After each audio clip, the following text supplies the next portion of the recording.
আমাকে বাঁচাও, এখন আর কোনো উপায় নেই। No, this can't be. Help, that baby against me. Oh, no! প্রিয় দর্শক, কারুনের সম্পদ সম্পর্কে আজ আমরা জানতে চলেছি। হায়, তার এত সম্পদ দেখে চোখ ধাঁধিয়ে যায়। যার সম্পদের ওজন ছিল পাহাড় সম, যার খাজানার চাবি একদল মানুষ বহন করত, কিন্তু তার পরিণতি ছিল ভয়াবহ। কে সেই ব্যক্তি যিনি দুনিয়ার একমাত্র ধনী? তার নাম ছিল কারুন। কিন্তু কি লাভ এত সম্পদের, যার শেষ পরিণতি হয়েছিল মারাত্মক ভয়াবহ। প্রিয় দর্শক, একটু ভাবুন তো, আপনার কাছে এত ধন আছে যে তার ভাণ্ডারের চাবি বহন করতেই একদল শক্তিশালী লোকের প্রয়োজন হয়। মানুষ তাকিয়ে থাকে তার দিকে হিংসায়, চিন্তা করে যদি তার মতন সম্পদ আমাদেরও থাকত। আর সেই ব্যক্তি নিজেই ভাবে আমি নিরাপদ, আমি শক্তিশালী। ঠিক এমনই একজন মানুষ ছিলেন কারুন। কারুন ছিলেন এমন এক ব্যক্তি যাকে আল্লাহ সুবহানাহু তাআলা অগণিত সম্পদ দিয়েছিলেন, কিন্তু সেই সম্পদ কারুনকে আল্লাহর নৈকট্য করেনি, বরং কারুনকে ধীরে ধীরে অহংকার, বড়ত্ব আর সত্য অস্বীকারের পথে ঠেলে দেয়। হে প্রিয় দর্শক, পবিত্র কোরআনে কারুনের ঘটনা শুধু ইতিহাস নয়, এটা এক জীবন্ত সতর্কবার্তা। এই কাহিনী আমাদের বলে দেয়, যখন মানুষ সম্পদকে নিজের যোগ্যতা ভাবে আর আল্লাহকে ভুলে যায়, তখন সেই সম্পদই তার ধ্বংসের কারণ হয়ে দাঁড়ায়। আজকের পৃথিবীতে কারুন কি শুধু ইতিহাসের চরিত্র, নাকি আমরা প্রতিদিন নতুন নতুন কারুন তৈরি হতে দেখেছি? আকাশচুম্বী বাড়ি, অঢেল ব্যাংক ব্যালেন্স, লোক দেখানো বিলাসিতা, এসব কি আমাদের নিরাপদ করে, নাকি জাহান্নাম থেকে বাঁচায়, নাকি এগুলোই আমাদেরকে অজান্তে ধ্বংসের দিকে নিয়ে যাচ্ছে? প্রিয় দর্শক, এই ভিডিওতে আমরা জানব কারুন কে ছিল, কিভাবে তিনি এত ধনী হয়েছিলেন, কখন এবং কিভাবে অহংকার তার চোখ ঢেকে দিয়েছিল, আর কিভাবে এক মুহূর্তে মাটি গিলে নিল তাকে এবং তার সমস্ত সম্পদকে। হে প্রিয় দর্শক, এই কারুনের কাহিনী শুধু কারুনের নয়, এই কাহিনী আমাদেরও, আপনাদেরও আর আমাদের সবার জন্য। ভিডিওটি শেষ পর্যন্ত দেখুন, কেননা হয়তো এই গল্পের ভিতরেই লুকিয়ে আছে আপনার আর আমার জন্য সবচেয়ে বড় শিক্ষা। প্রিয় দর্শক, কারুন কোনো অচেনা মানুষ ছিল না। এই কারুন কোনো বাইরের কাফির জাতির লোকও ছিল না। এই কারুন ছিলেন বনু ইসরাইলেরই একজন, অর্থাৎ হযরত মুসা আলাইহিস সালামের নিজ সম্প্রদায়ের মানুষ। এক সময় এই কারুন ছিল একেবারে সাধারণ একজন মানুষ, বরং কেউ কেউ বলেছেন এই কারুন ছিলেন একজন দরিদ্র মানুষ। তিনি আল্লাহর কিতাব জানতেন, তিনি তৌরাত পড়তেন, ধর্মীয় জ্ঞানেও তিনি অজ্ঞ ছিলেন না। কিন্তু প্রিয় দর্শক, সমস্যা শুরু হয় যখন জ্ঞান থাকে ঠিকই, কিন্তু সেই জ্ঞানের সাথে নম্রতা থাকে না। আল্লাহ সুবহানাহু তাআলা কারুনকে অসাধারণ রিজিক দান করেছিলেন। কেউ কেউ বলেন কারুন ব্যবসার মাধ্যমে ধনী হয়েছিলেন, আবার কেউ কেউ বলেন আল্লাহ সুবহানাহু তাআলা তাকে বিশেষ ধন ভাণ্ডারের দায়িত্ব দিয়েছিলেন। কিন্তু যেভাবেই হোক না কেন, এই সম্পদ ছিল আল্লাহর পক্ষ থেকে একটা বিশাল বড় পরীক্ষা। প্রিয় দর্শক, মনে রাখবেন, সবাই ধন পেলে ধ্বংস হয় না। অনেকেই ধন পাওয়ার পরেও আল্লাহ সুবহানাহু তাআলার প্রিয় বান্দা হয়ে ওঠে, কিন্তু কারুন তাহা পারলেন না। এই কারুন অনেক ধন পাওয়া সত্ত্বেও ধীরে ধীরে কারুনের অন্তরে জন্ম নিল এক ভয়ঙ্কর রোগ, আর সেই রোগ ছিল তার অহংকার। কারণ এই সম্পদ পেয়ে নিজে নিজেই ভাবতে শুরু করেছিল, এই সম্পদ আমি পেয়েছি আমার জ্ঞান দিয়ে, আমার বুদ্ধি দিয়ে আর আমার কৌশল দিয়ে। কিন্তু কারণ ভুলে গিয়েছিল যে জ্ঞান এটা তো আল্লাহ সুবহানাহু তাআলাই দিয়েছেন। কারণের কাছে যে বুদ্ধি ছিল সেটাও তো আল্লাহ সুবহানাহু তাআলা দিয়েছেন। আর কারণকে এত বড় সুযোগ দেওয়া হয়েছে, এটাও আল্লাহর পক্ষ থেকে। কারণ শুধু ধনীই ছিল না, তিনি হয়ে উঠেছিল ক্ষমতাবান, প্রভাবশালী আর ভয়ঙ্কর অহংকারে পূর্ণ একজন মানুষ। তিনি আর নিজেকে সাধারণ মানুষের কাতারে ভাবত না। যখন কারণ ধনী হয়ে গিয়েছিল, তখন গরিবরা তার কাছে তুচ্ছ হয়ে গিয়েছিল। আল্লাহর নিয়ামত হয়ে গেল তার কাছে অহংকারের অস্ত্র। প্রিয় দর্শক, এখানেই আমাদের জন্য একটা গভীর শিক্ষা আছে। মানুষ যখন ভুলে যায় যে সে কোথা থেকে এসেছে, তখন আল্লাহ সুবহানাহু তাআলা তাকে মনে করিয়ে দেন যে সে কোথা থেকে এসেছে এবং সে কোথায় যেতে পারে। কারণ ছিল মুসা আলাইহিস সালামের কওমেরই মানুষ, কিন্তু তার অন্তরে নিজ কওমের জন্য ছিল না কোনো দয়া এবং মমতা। কারণ ছিলেন সম্পদের গোলাম। এটাই ছিল কারণের শুরু। এইভাবে কারণ গরিব থেকে ধনী হয়েছিল। একজন সাধারণ মানুষ থেকে একজন ধনী ব্যক্তিতে রূপান্তর হয়েছিল কারণ। আর সামনে অপেক্ষা করছিল তার জন্য আরো ভয়ঙ্কর অধ্যায়। প্রিয় দর্শক, কারণের ধন সম্পদ কোনো সাধারণ ধন সম্পদ ছিল না। পবিত্র কোরআন নিজেই বলেছেন, নিশ্চয়ই কারণ ছিল মুসা আলাইহিস সালামের কওমের মধ্য থেকে একজন মানুষ, অতঃপর সে তাদের উপর সীমালঙ্ঘন করেছিল। আর আমি আল্লাহ সুবহানাহু তাআলা তাকে এমন ধন ভাণ্ডার দিয়েছিলাম যার চাবিগুলো বহন করা একদল শক্তিশালী মানুষের জন্য ছিল কষ্টকর। প্রিয় দর্শক, একবার ভেবে দেখুন, সম্পদের চাবি যদি একদল শক্তিশালী মানুষের কাঁধে বোঝা হয়ে যায়, তাহলে সেই ভাণ্ডারে কি পরিমাণ ধন ছিল। স্বর্ণ, রৌপ্য, মূল্যবান ধাতু, রত্ন ভাণ্ডার আর অগণিত সম্পদে ভরা ছিল কারণের প্রাসাদ। মানুষ দূর থেকে তাকিয়ে দেখত কারণের প্রাসাদকে, কারণের জাঁকজমকপূর্ণ জীবনকে, কারণের পোশাককে মানুষ টিকটিকি লাগিয়ে দেখত, কারণের বাহনকে, কারণের প্রাসাদকে। সব কিছুতেই ছিল দুনিয়ার অতি লালসা এবং মোহ মমতা। পবিত্র কোরআন আমাদেরকে জানিয়ে দিয়েছেন যে কারণ তার কওমের সামনে তার সমস্ত জাঁকজমক নিয়ে বের হয়েছিল। যারা দুনিয়ার জীবন কামনা করে, যারা দুনিয়াকে আখিরাতের উপরে প্রাধান্য দেয়, তারা কারণকে দেখে বলল, হায়, আমাদের যদি কারণের মতো কিছু দেওয়া হইতো তাহলে কতই না ভালো হইত। সে তো সত্যিই মহাভাগ্যবান একজন ব্যক্তি। প্রিয় দর্শক, এই দৃশ্য ছিল একটা কঠিন পরীক্ষার দৃশ্য। অন্যদিকে আখিরাতের সত্য, সাধারণ মানুষ কারণকে দেখে ভাবত, এই বুঝি সফলতা, এটাই বুঝি দুনিয়ার মধ্যে কামিয়াবি, এই বুঝি আল্লাহর সন্তুষ্টি। কিন্তু সম্প্রদায়ের সবাই এই কথা বলেননি। কিছু লোক সম্প্রদায়ের মধ্যে ভালো ছিল। আল্লাহ সুবহানাহু তাআলা সেই কথাই পবিত্র কোরআনের মধ্যে বলেছেন। আর যাদেরকে জ্ঞান দেওয়া হয়েছিল তারা বলেছিল, আফসোস তোমাদের জন্য, যারা ঈমান আনে ও সৎকর্ম করে, আল্লাহর কাছে তাদের প্রতিদানই সব থেকে উত্তম এবং সব থেকে বড় এবং সব থেকে বড় সম্মানীয়। কিন্তু তা ধৈর্যশীল ছাড়া কেউ পায় না। প্রিয় দর্শক, এখানে পবিত্র কোরআন আমাদেরকে দুটি দলের কথা বলেছে। একদল দুনিয়ার মোহে, দুনিয়ার লালসায় অন্ধ, আরেক দল আখিরাতের সত্যে বিশ্বাসী। কারণের সম্পদ তার জন্য সম্মান ছিল না, বরং একটি কঠিন পরীক্ষা ছিল।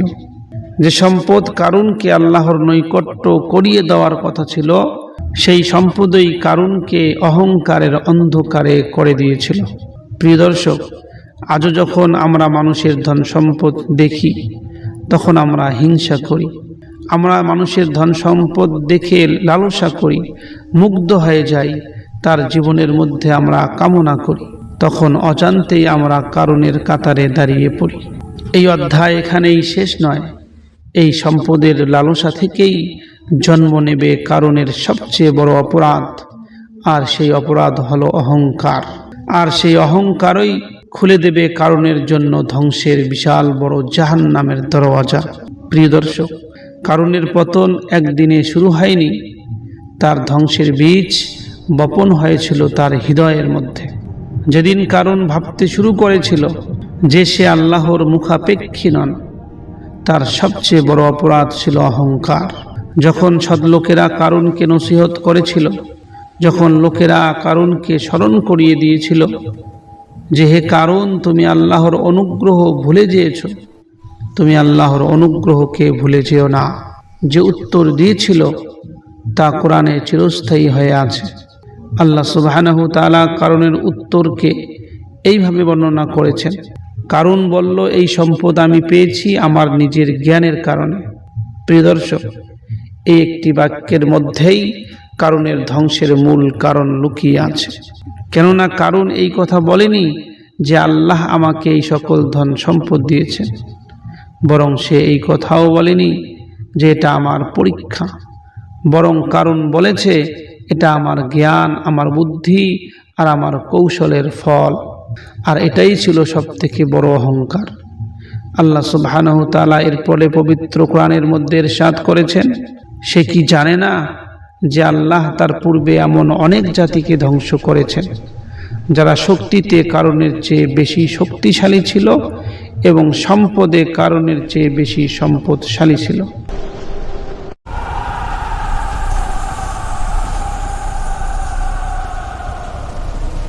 আল্লাহ সুবহানাহু তাআলা যেন প্রশ্ন করেছেন, কারণ কি ইতিহাস তুমি ভুলে গিয়েছ? তার আগে কত শক্তিশালী মানুষ ছিল, কত ধনী শাসক ছিল হে কারুন তোমার আগে, কত অহংকারী জাতি ছিল, সবাই কিন্তু ধ্বংস হয়ে গেছে। কিন্তু অহংকারের অন্ধকারে মানুষ ইতিহাস দেখে না, নিজেকে অপরাজিত মনে করে। কারণ শুধু আল্লাহকে ভুলেনি, সে মানুষকেও ভুলে যাচ্ছে এবং তুচ্ছ মনে করছে। গরিব মানুষ কারুনের কাছে ছিল অবহেলিত, ইনসাফ কারুনের কাছে ছিল অর্থহীন। কারুন মনে মনে চিন্তা করত, সম্পদই হইল সবথেকে বড় সম্মান, ক্ষমতাই হইল দুনিয়ার মধ্যে একমাত্র সত্য। হে প্রিয় দর্শক, অহংকার এমন এক রোগ যা মানুষকে শুকরিয়া থেকে দূরে নিয়ে যায় আর ধ্বংসের দরজার সামনে দাঁড় করিয়ে দেয় ওই মানুষকে। প্রিয় দর্শক, কারুনের অহংকার এখনো বেঁচে আছে এই পৃথিবীর মধ্যে। যখন পৃথিবীর কোনো ব্যক্তি বলে ওঠে, আমি নিজেই বানিয়েছি এই সব কিছু, আমার কারো প্রয়োজন নেই, আমি কারো ঋণী নই, এই কথাগুলো কারুনের কথারই আধুনিক রূপ। প্রিয় দর্শক, এখানেই শেষ নয়, সামনে অপেক্ষা করছে এই অহংকারের ভয়াবহ পরিণতি। আল্লাহ সুবহানাহু তাআলা কাউকে শাস্তি দেওয়ার আগে বারবার তাকে সতর্ক করেন। কারুনের ব্যাপারেও তার ব্যতিক্রম হয়নি। কারণ কওমের মধ্যে এমন মানুষ ছিলেন যারা দুনিয়ার মোহে অন্ধ ছিলেন। যারা দুনিয়ার মোহে অন্ধ ছিলেন না, তারা কারুনকে নসিহত করেছিলেন, ভালোবাসা দিয়ে নসিহত করেছিলেন, ভয় দেখিয়েও নসিহত করেছিলেন, আখিরাতের কথা মনে করিয়ে দিয়ে নসিহত করেছিলেন। আল্লাহ সুবহানাহু তাআলা স্বয়ং বলেছেন, আল্লাহ সুবহানাহু তাআলা তোমাকে যাহা কিছু দিয়েছেন তার মাধ্যমে আখিরাতের ঘর কামনা করো, তবে দুনিয়াতে তোমার অংশ ভুলে যেও না। আল্লাহ যেমন তোমার প্রতি অনুগ্রহ করেছেন, তুমিও তেমনি দুনিয়ার মধ্যে অনুগ্রহ করো, আর পৃথিবীতে ফাসাদ সৃষ্টি করো না। নিশ্চয়ই আল্লাহ সুবহানাহু তাআলা ফাসাদকারীদের ভালোবাসেন না। প্রিয় দর্শক, এই একটি আয়াতের মধ্যেই একজন ধনী ব্যক্তির জন্য পুরো জীবন নীতি রয়েছে। কারুনকে বলা হয়েছিল আখিরাতকে প্রাধান্য দিতে, দুনিয়াকে লক্ষ্যবস্তু না বানাতে, শুধু উপায় বানাবে মানুষের উপকার করতে। এই দুনিয়ার মধ্যে অহংকার ছেড়ে দিবে, জুলুম ও ফাসাদ থেকে দূরে থাকবে। এটা কোনো শত্রুর কথা নয়, এটা ছিল একজন মুমিনের আরেক মুমিনের জন্য সত্যিকারের উপদেশ। কিন্তু কারুন কি করল? সে এই নসিহতকে উপদেশ হিসাবে নেয়নি, বরং এই নসিহতকে সে অপমান মনে করেছিল। কারুন ভেবেছিল, আমাকে শেখানোর মতন এরা কে? প্রিয় দর্শক, অহংকার মানুষকে নসিহত শোনার ক্ষমতা থেকে বঞ্চিত করে দেয়। যেদিন মানুষ বলে ওঠে আমাকে কেউ শেখাতে আসবে না, সেদিন থেকেই তার পতন শুরু হয়ে যায়।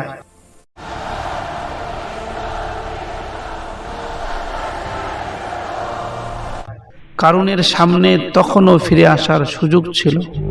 যাকাত আদায় করলে সে আল্লাহর পথে ফিরে আসতে পারত, নম্র হলে সে আল্লাহর কাছে ফিরে আসতে পারত, আল্লাহর শুকরিয়া আদায় করলে তার পরিণতি বদলে যেতে পারত। কিন্তু কারুন সুযোগ নষ্ট করেছে। আল্লাহ সুবহানাহু ওয়া তাআলা আমাদেরকে এই ঘটনা শোনাচ্ছেন শুধু ইতিহাস জানাতে নয়, বরং আমাদেরকে সতর্ক করতে, যে সম্পদ পেলে হক আদায় করো, নইলে সেই সম্পদেই তোমার বিরুদ্ধে সাক্ষী হবে। প্রিয় দর্শক, এই অধ্যায় এখানেই শেষ নয়। নসিহত প্রত্যাখ্যানের পর কারুন প্রকাশ্যে তার অহংকার দেখাতে শুরু করে, আর সেখান থেকেই শুরু হবে কারুনের পতনের অপরিবর্তনশীল একটি অধ্যায়। প্রিয় দর্শক, কারুন শুধু অহংকারী ছিলেন না, কারুন তার অহংকার মানুষের সামনে প্রদর্শন করে বেড়াইত। কারুনের হৃদয়ে ছিল গর্ব, কারুনের পোশাকের মধ্যে ছিল গর্ব, কারুনের বাহনের মধ্যে ছিল অহংকার, কারুনের চলাফেরায় ঝলসে উঠত গর্বের দৃষ্টান্ত। মোট কথা, কারুনকে দেখে মানুষ ভয় পেত, আর কারুন নিজেকে ভাবত সব থেকে বড় ধনী এবং সব থেকে প্রভাবশালী, এবং মানুষকে সে কখনো ভয় পাবে না, মানুষের তার কোনো প্রয়োজন নেই, যেটাকে আল্লাহ সুবহানাহু ওয়া তাআলা পবিত্র কোরআনের মধ্যে এইভাবে বলেছে। অতঃপর সে তার কওমের সামনে সমস্ত জাকজমক ও সাজসজ্জা নিয়ে বের হলো। প্রিয় দর্শক, এটা ছিল শুধু কারুনের বের হওয়া নয়, এটা ছিল এক ধরনের ঘোষণা যে দেখো আমি কে, দেখো আমার গর্ব কতটুক, দেখো আমার অহংকার কতটুক, দেখো আমার অর্থ কতটুক, দেখো আমার প্রভাব কতটুক। কারণ চাইতো মানুষ তার দিকে তাকিয়ে থাকুক, মানুষ তাকে দেখুক, মানুষ তাকে দেখে হিংসা করুক, তাকে দেখে আফসোস করুক, তাকে দেখে মুগ্ধ হোক এবং নিজেকে তুচ্ছ ভাবুক যে আমরা কারুনের সামনে কিছুই নই। প্রিয় দর্শক, এই প্রদর্শনী দেখে দুনিয়ামুখী লোকেরা বলেছিল, যেটাকে এই পবিত্র কোরআন এইভাবে উল্লেখ করেছে। কারুন যখন নিজের জাকজমাক, নিজের সাজসজ্জা নিয়ে মানুষের সামনে বার হইত, তখন দুনিয়ামুখী লোকেরা বলতো, আল্লাহ সুবহানাহু ওয়া তাআলা বলেছেন, যারা দুনিয়ার জীবন কামনা করত, দুনিয়ার মধ্যে সফলতা চাইত, দুনিয়ার মধ্যে সব থেকে ধনী হওয়ার ইচ্ছা ছিল, তারা বলল, হায়, আমাদের যদি কারুনের মতো কিছু দেওয়া হইত, তাহলে আমরাও এইভাবে গর্বিত হইতাম, আমরাও অহংকার করতে পারতাম। এবং কারুনকে দেখে বলতো, সে তো সত্যিকারে একজন মহাভাগ্যবান ব্যক্তি। প্রিয় দর্শক, এটাই হইল শয়তানের সবচেয়ে বড় জয়, শয়তানের সবচেয়ে বড় আশা। যখন মানুষ দুনিয়ার চাকচিক্যকে সাফল্যের মাপকাঠি মনে করে, তখন শয়তান নিজেকে জয় মনে করে। কিন্তু কারুনের এই প্রদর্শনী দেখে সবাই কিন্তু মুগ্ধ হয়নি। যারা মুগ্ধ হওয়ার হয়েছিল, যারা আফসোস করার আফসোস করেছিল, কিন্তু বনু ইসরায়েলের মধ্যে সবাই মুগ্ধ হয়নি। যারা আল্লাহকে চেনে, যারা আখিরাতকে বিশ্বাস করে, তারা কারুনের সম্পদ দেখে আফসোস করত না, বরং কারুনের সম্পদ দেখে, কারুনের চলাফেরা, তার অহংকার দেখে তারা সবাই কেঁপে উঠেছিল। পবিত্র কোরআনে আল্লাহ সুবহানাহু ওয়া তাআলা কারুন সম্পর্কে উল্লেখ করেছেন, আর যাদেরকে জ্ঞান দেওয়া হয়েছিল তারা কারুনকে দেখে বলল, ধ্বংস তোমাদের জন্য। যারা ঈমান আনে ও সৎকর্ম করে, আল্লাহর প্রতিদানই তাদের জন্য সবথেকে বড় উত্তম। কিন্তু আল্লাহর প্রতিদান ধৈর্যকারীরা ছাড়া আর কেউ লাভ করতে পারে না। আল্লাহর অনুগ্রহ, আল্লাহর প্রতিদান লাভ করতে হলে ধৈর্য ধরতে হবে। যেরকম আল্লাহ সুবহানাহু ওয়া তাআলা বলেছেন, নিশ্চয়ই কঠিনের পরে আসান রয়েছে, আর নিশ্চয়ই প্রতিটা কঠোরতার মধ্যে সহজ লুকিয়ে রয়েছে। প্রিয় দর্শক, এই ছিল দুই দৃষ্টিভঙ্গি।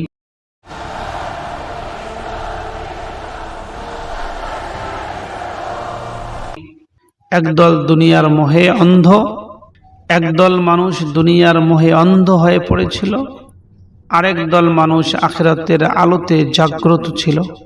কারণ কিন্তু তখনও ভাবতেছিল সে জিতে গেছে, সে সম্মানিত, সে অজেয়, সে পরাজিত নয়। কিন্তু কারণ ভুলে গিয়েছিল, কারণ জানত না যে এই প্রদর্শনীয় তার শেষ অধ্যায়ের ভূমিকা হয়ে যাচ্ছে। কারণ আল্লাহ সুবহানাহু ওয়া তাআলা অহংকারকে কখনো সহ্য করেন না।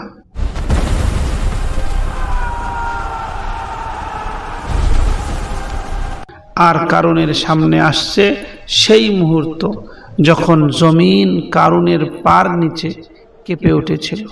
প্রিয় দর্শক, কারণ তখনও ভাবছিল সে নিরাপদ, তার প্রাসাদ নিরাপদ, তার পাহারা নিরাপদ, তার বিশাল বড় সম্পদও নিরাপদ, সবকিছু কারণকে রক্ষা করবে। কিন্তু কারণ ভুলে গিয়েছিল আল্লাহ যখন ধরেন, আল্লাহ যখন শাস্তি দেন, তখন কোনো পাহারা আর কোনো কাজ করে না। আল্লাহর শাস্তি থেকে রক্ষা পাওয়ার আর কোনো উপায় থাকে না। হঠাৎ এক ভয়াবহ মুহূর্তে আল্লাহর আদেশ নেমে এলো, যেটাকে পবিত্র কোরআন বলেছেন, অতঃপর আমি তাকে অর্থাৎ কারূনকে এবং তার প্রাসাদকে ভূগর্ভে ধসিত করে দিলাম। আল্লাহ ছাড়া কারূনকে সাহায্য করার কোনো দল ছিল না এবং সে নিজেও নিজেকে রক্ষা করতে পারল না। প্রিয় দর্শক, যে মাটি একদিন কারূনের প্রাসাদের নিচে ছিল, সেই মাটি তার কবর হয়ে গেল।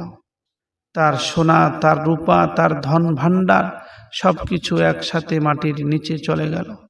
যে মানুষ বলেছিল এইসব আমি আমার জ্ঞান দিয়ে পেয়েছি, আজ সে নিজেই কিছুই করতে পারল না। তার কোনো বাহিনী তাকে রক্ষা করতে পারল না, তার কোনো বন্ধু তাকে বাঁচাতে পারল না। এই ছিল অহংকারের শেষ পরিণতি। প্রিয় দর্শক, এই শাস্তি শুধু কারণের জন্য নয়, এটা প্রতিটি অহংকারের জন্য একটি সতর্ক বার্তা। যে ব্যক্তি ভাবে যে আল্লাহ ছাড়া নিরাপদ, আর নিরাপত্তা এক মুহূর্তে, আর নিরাপত্তা তার জন্য এক মুহূর্তে ভেঙে পড়ে যায়। কারণের গল্প এখানেই শেষ নয়। কারণের পতনের পর মানুষের চোখ খুলে গেল, আর সেটাই আমাদের নিয়ে যাবে শেষ অধ্যায়ের দিকে। কিভাবে কারণকে দেখে, কারণের পতনকে দেখে মানুষের চোখ খুলে গিয়েছিল। হে প্রিয় দর্শক, যে মানুষগুলো গতকাল বলেছিল হায় আমাদের যদি কারণের মতন সম্পদ থাকতো, আজ তারাই দাঁড়িয়ে দেখছে কারণ তার প্রাসাদ আর তার ধন ভাণ্ডার সবকিছু মাটির নিচে চলে গেছে। একদিনের বদলে গেল তাদের দৃষ্টিভঙ্গি, একদিনেই ওই সমস্ত লোকের দৃষ্টিভঙ্গি বদলে গেল। পবিত্র কোরআন সেই দৃশ্যকে এইভাবে উল্লেখ করেছে। যারা আগের দিন তার মতো হওয়ার কামনা করেছিল, তারা বলতে লাগলো, আহা, আল্লাহ তো তার বান্দাদের মধ্যে যাকে ইচ্ছা রিজিক প্রসারিত করেন আর যাকে ইচ্ছা সংকুচিত করে দেন। যদি আল্লাহ সুবহানাহু ওয়া তাআলা আমাদের উপর অনুগ্রহ না করতেন, তবে আমাদেরকেও তিনি মাটির নিচে ধসিয়ে দিতেন। নিশ্চয়ই কাফিররা সফল হয় না। প্রিয় দর্শক, গতকাল যাকে লোকেরা ভাগ্যবান বলেছিল, আজ তাকেই তারা ধ্বংসপ্রাপ্ত দেখছে।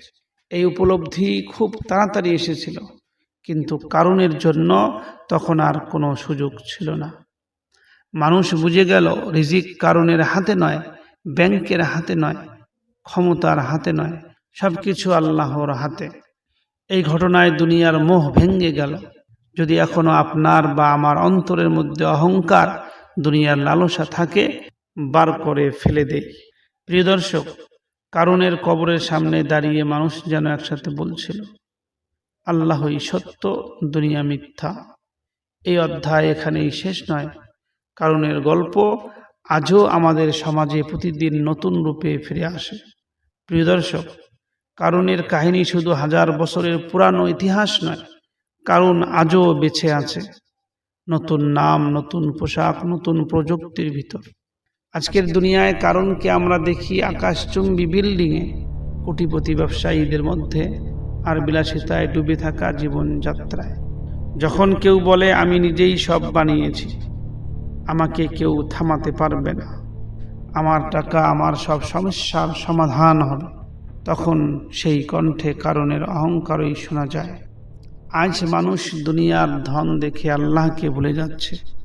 লোক দেখানো বিলাসিতা, দামি গাড়ি, বড় বাড়ি, ভাইরাল হওয়া, এইসব হয়ে গেছে সাফল্যের মাপকাঠি। কিন্তু কারুনের কবর আমাদের ফিস ফিস করে বলে এগুলো কিছুই না। প্রিয় দর্শক, আজও আমরা কারুনের মতো মানুষকে দেখে বলি, হায় আমাদের যদি ওর মতন জীবন হতো। কিন্তু আমরা ভুলে গিয়েছি ওর শেষটা কি হয়েছিল। আল্লাহ সুবহানাহু তাআলা পবিত্র কোরআনের মধ্যে উল্লেখ করেছেন এই কাহিনী। শুধু আল্লাহ সুবহানাহু তাআলা পবিত্র কোরআনে এই কাহিনী শুধু শোনাননি, তিনি আমাদের সতর্ক করেছেন। কেননা কারুন আমাদের শিক্ষা দিয়েছে, সম্পদ যদি আল্লাহর পথে না যায় তবে সেই সম্পদেই মানুষকে ধ্বংসের দিকে নিয়ে যায়। হে প্রিয় দর্শক, আজকের সমাজে কারুনের সংখ্যা অনেক বেড়ে গেছে, কিন্তু আল্লাহর আইন বদলায়নি। অহংকার আজও ধ্বংস ডেকে আনে, আর নম্রতা আজও আল্লাহর রহমত নিয়ে আসে। প্রিয় দর্শক, প্রশ্ন একটাই, আমরা কারুনের দলের নাকি আল্লাহর অনুগতদের দলের? এই প্রশ্নের উত্তরই নির্ধারিত করবে আমাদের ভবিষ্যৎ। হে প্রিয় দর্শক, কারুনের কাহিনী শেষ হয়েছে, কিন্তু তার বার্তা শেষ হয়নি। কারণ আমাদেরকে শিক্ষা দিয়েছে সম্পদ কখনো মানুষের প্রকৃত মূল্য নয়। আল্লাহর কাছে মূল্যবান সেই ব্যক্তি যার হৃদয়ে থাকে বিনয়ী। প্রিয় দর্শক, আর যার অন্তর অকৃতজ্ঞতায় ভরা। কারুন ভেবেছিল তার ধনই তাকে রক্ষা করবে, কিন্তু আল্লাহ দেখিয়ে দিলেন যে মাটি তাকে বহন করেছিল সেই মাটি একদিন তাকে গ্রাস করে নিতে চলেছে। প্রিয় দর্শক, আজ আমাদেরও পরীক্ষা হচ্ছে, আমাদেরকে টাকা দিয়ে পরীক্ষা নেওয়া হচ্ছে, আমাদের ঘর দিয়ে, আমাদের সম্মান দিয়ে এই সব কিছু হয়। এই সব কিছু হয়েছে আল্লাহর পথে যাবে কিংবা না যাবে, আমাদের বিরুদ্ধে সাক্ষী হয়ে থাকবে। প্রিয় দর্শক, কারণ আমাদের শিক্ষা দিয়েছে নসিহত অবহেলা করো না, কারণ আল্লাহ কাউকে শাস্তি দেওয়ার আগে বারবার সুযোগ দেন। আজ যদি আপনি সফল হন তাহলে শুকরিয়া আদায় করুন। আজ যদি আপনি ধনী হন তাহলে আল্লাহ রাস্তায় দান করুন। আজ যদি আপনি সম্মান পান তাহলে বিনয়ী হন, কারণ অহংকারের শেষ সময় ধ্বংস ছাড়া আর কিছুই নয়। প্রিয় দর্শক, এই কাহিনী শুধু কারুনের নয়, এই কাহিনী আমার, আপনার আর আমাদের সবার। আল্লাহ যেন আমাদেরকে কারুনের পথ থেকে বাঁচিয়ে নম্র ও কৃতজ্ঞ বান্দাদের কাতারে রাখেন। আমিন। আল্লাহ সুবহানাহু তাআলা আমাদের সবাইকে আল্লাহর পথে চলার তৌফিক দান করুন।